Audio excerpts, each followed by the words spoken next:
थांब. किती दिवस कळून सुद्धा न कळल्यासारखं करणार आहेस तू.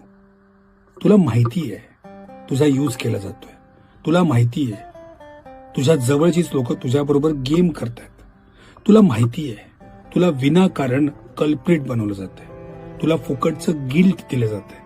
तुला फुकटचं प्रत्येक वेळेला असं दाखवलं जातं की तूच कसा चुकीचा आहेस, तुझ्यातच कसा प्रॉब्लेम आहे. मला सांग कसं शक्य आहे की प्रत्येक वेळेला तूच चुकीचा दिसतोस. मला एक गोष्ट कळत नाहीये की जर तू ही गोष्ट तुला समजते आणि तरी सुद्धा तू त्याच लोकांबरोबर आहेस जे लोक तुला प्रत्येक वेळेला डाऊन फील करून देतात, तर यात चूक त्या लोकांची नाहीये, तुझी चूक आहे. जोवर तुला कळत नाही ना की तुझी किंमत सुद्धा आहे, तोवर ही लोक तुझा वापर करतच राहणार. आता किती दिवस कळून न कळल्यासारखं करायचं हे बघ बाबा.